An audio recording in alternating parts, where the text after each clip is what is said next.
In my seminars the last few years, I have covered what I have found to be those few simple basic principles that can make major changes in life and lifestyle. One of those subjects that gets the most comment is diseases of attitude. And out of that subject, worry and how to kick the worry habit have caused the most questions. So in this brief visit with you, let me give you my best look at worry, how to recognize it and define it, and what to do about it. And hopefully, these ideas will give you a good chance for confidence over worry. First of all, worry might well be killer number one.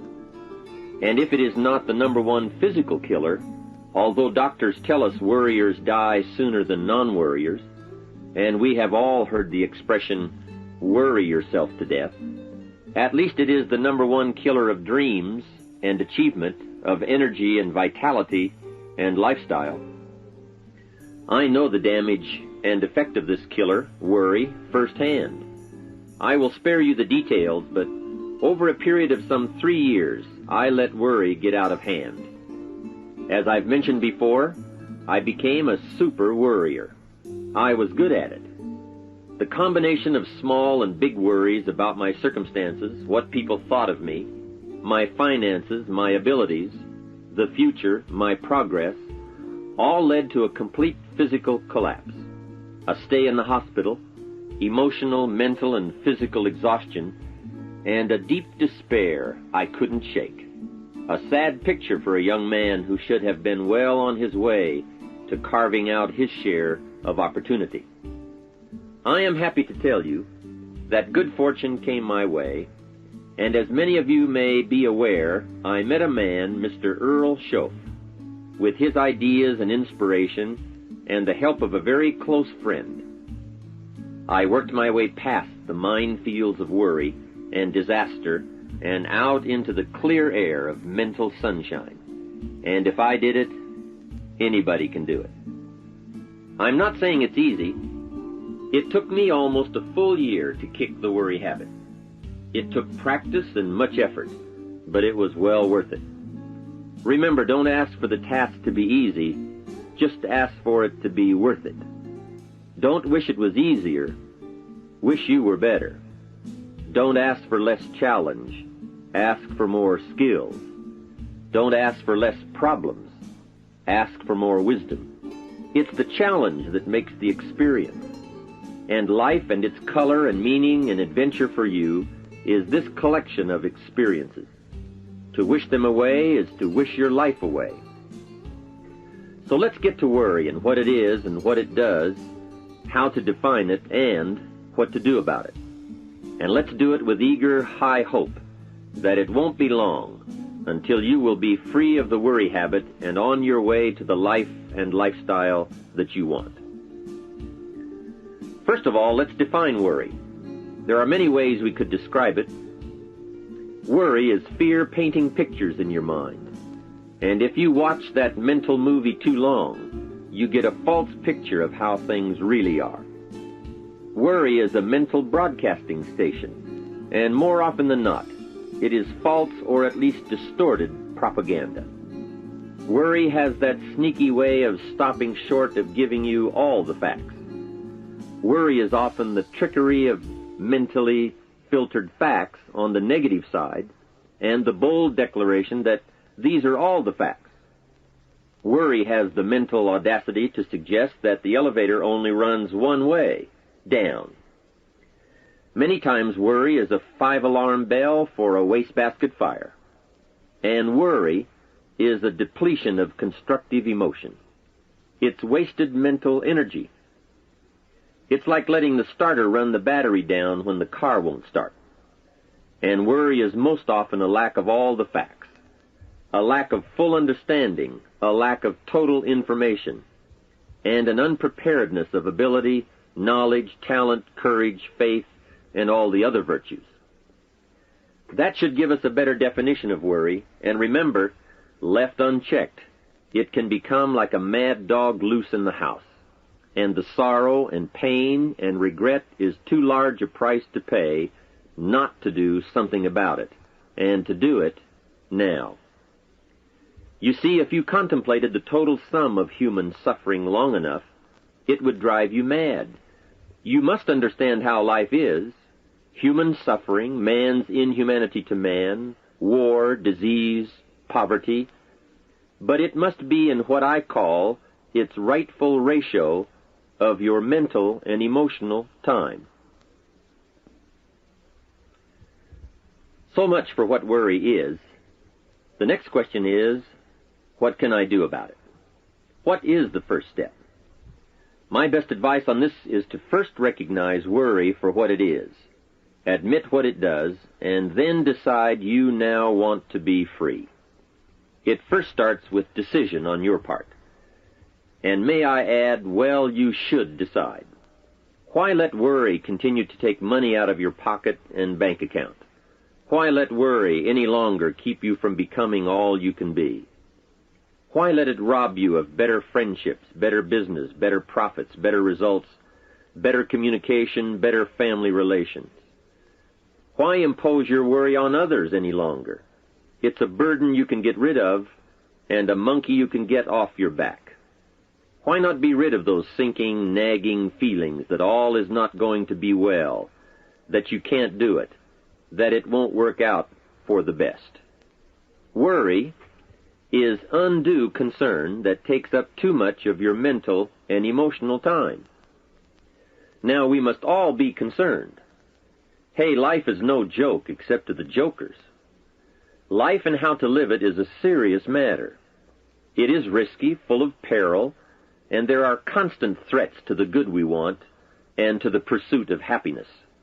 However, it is undue concern, or concern that takes up too much mental time, that begins the harm. It's like a family planning a wonderful trip. While they certainly should be concerned about the condition of the car, the tires, and making sure they pick the proper route, it would be foolish to allow themselves to be completely turned negative with the thought that they might crash and kill the entire family. If that were the case, even if they went, the entire trip would be turned into one nightmare of fear with the specter of chaos looming around every curve, rather than enjoying the wonderful trip they had planned for themselves and their family. A lot of people do that with their entire life. So, start to make these declarations. And if you mean it, they will start you on your way to confidence and adventure, free of the worry habit. Say first, I've had it with worry. I'm tired of being beaten down and hassled with all those negative mental pictures. I refuse to be tricked by false facts.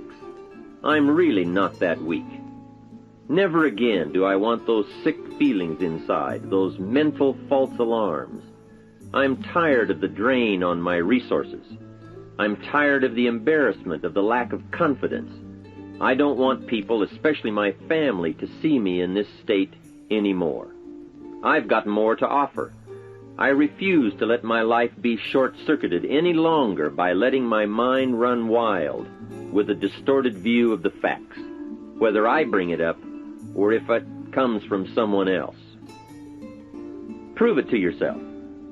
Think back over all the things that you worried about, all the fantastic, catastrophic events that your well-meaning advisors had told you were going to happen. Be pleased that none of them ever happened to you, or else you would not be alive today.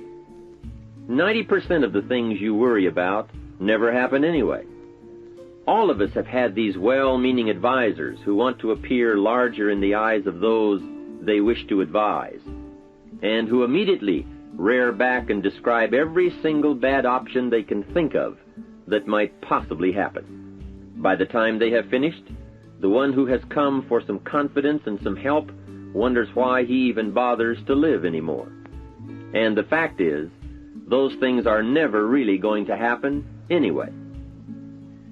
Bring to question now what your mind tells you or what others tell you, and pledge not to go for false alarms. I've had it is a good beginning. This first step will start you arguing with your worry thoughts. Soon you will start to examine your fears and worries to see if they are valid, and you won't let your mind play those mental tricks any longer. It is possible to destroy any emotion you have, including worry and fear, by a very simple process, and that is, analyze it to death. Drag it out on the table and look at it. Weigh it against all of your past experiences. Make sure this one can stand against all the past facts you have. You will now start to use worry instead of letting worry use you. It's a beginning, being in control instead of out of control. You will now let concern and the first signs of worry prompt you to learn, ask questions, and look at all sides in order to evaluate true, positive, constructive action. Now you can say, I will let fear advise me of the facts, but I won't let fear tell me these are all the facts. Nor will I let fear determine my reaction to the facts. I will gladly take up the war of faith over doubt, reason over fear, and positive expectation over worry. So talk to yourself right now into a change of attitude. Be persuasive. Go all out. Show yourself the hell if you don't, and the good life of answers and progress if you do. Say to yourself, what a fantastic feeling it must be to stop the panic drain on my mental energy, emotion, and physical strength. Imagine putting all that saved energy and emotion and strength into my action plans for the good life. Hey, accept the challenge. Believe your beliefs, doubt your doubts, stay on the campaign to give worry a bad time. Like being your own conscientious judge, say, I've had it with the presentation of a one-sided story. I sustain the objection that worry has failed to bring out all the facts. I despise these mental courtroom maneuvers that try to belittle my client, me. I demand the whole truth, and if worry will not be silent, I may cite him for contempt of the court of reason. Call up that scene often when worry wants to hassle you with the same old tricks and the same old results. It will work every time. Okay, let's move on to some really positive steps. If you can survive all that has happened to you up to this moment in your life, in spite of doing and thinking many of the wrong things, imagine how you can succeed by now starting to do some of the right things. First, the best answer to worry is confidence, and confidence starts first with awareness. Here is one of the most important lessons in life to learn. Life and business is like the changing seasons, and the real challenge of life is to learn how to handle the winter and take advantage of the spring. In short, that's it. You see, winter always comes, but so does the spring. Night follows day, but also day follows night.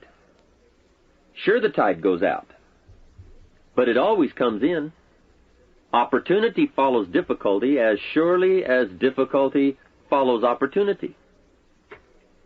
I have written and recorded much on how to take advantage of the spring, how to cash in on life's opportunities, work hard all summer, learn more ways to plant and protect what you invest, and to reap in the fall without complaint, knowing it's your harvest and you've reaped what you've sown. For this subject, however, let's talk about how to handle the winters, those times when worry like winter takes its heavy toll. So, we tell it like it is. Winter always comes. So does the night. Some happenings in our life will always be a cause for concern, and sometimes concern turns to worry, and worry turns to fear. But remember, that is to be expected. Each day, each event, each season brings both expected and unexpected challenges that we must think about and make decisions on. Life is like a stream that flows continuously. The better we understand that, the better chance we have to produce good results out of all of our challenges.